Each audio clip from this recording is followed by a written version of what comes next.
Yangon Reuters, Myanmar on Tuesday launched its first bid to improve relations between Buddhists and Muslims since an eruption of deadly violence in August inflamed communal tension, triggered an exodus of some 520,000 Muslims to Bangladesh. Rohingya Muslims are still fleeing, more than 6 weeks after Rohingya insurgents attacked security forces in western Myanmar's Rakhine state. The United Nations has denounced a ferocious military crackdown in response to the attacks as ethnic cleansing aimed at driving out Rohingya. A new surge of refugees has entered Bangladesh in recent days, including about 11,000 on Monday.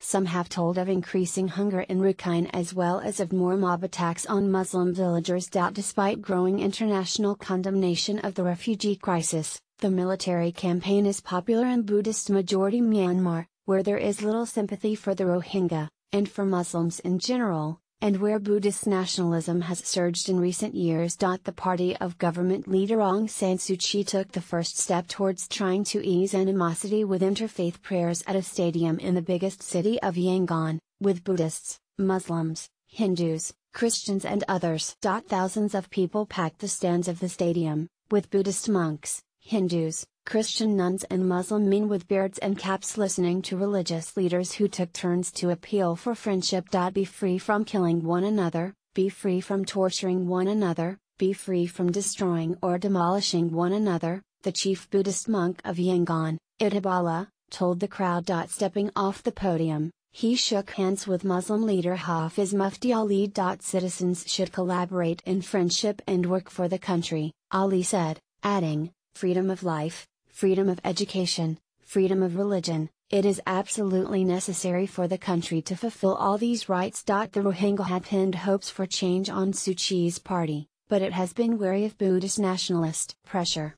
Her party did not field a single Muslim candidate in the 2015 election, that it swept. Rohingya are not classified as an indigenous minority in Myanmar, and so are denied citizenship under a law that links nationality to ethnicity.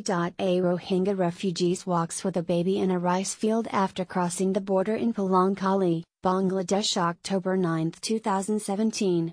Reuters. Jorge Silva regarded as illegal immigrants from Bangladesh, they face restrictions and discrimination, and are derided by ethnic Rakhine Buddhists in Rakhine, and by much of the wider population. The militants of the Arakan Rohingya Salvation Army (ARSA), who launched the August 25 attacks that triggered the latest spasm of violence, are demanding full citizenship rights and recognition as an indigenous community. Ceasefire and a 1-month ceasefire the insurgents called in September in order, they said, to ease aid deliveries to Rakhine, expired at midnight on Monday. But authorities said there was no sign of any new attacks. Slideshow 2 images. The government rebuffed the ceasefire, saying it did not negotiate with terrorists. Myanmar denies ethnic cleansing.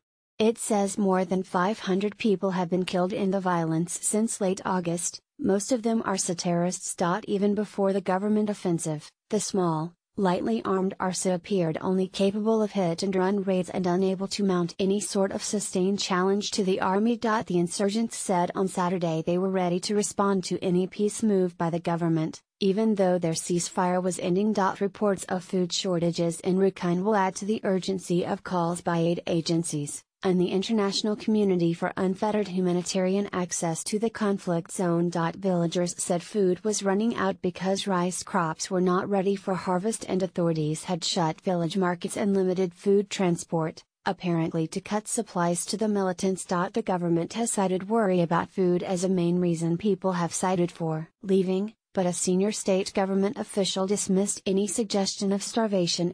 Among those fleeing, were more than 30 people on a boat that capsized off Bangladesh on Sunday. 25 people drowned, 13 of them children, police said.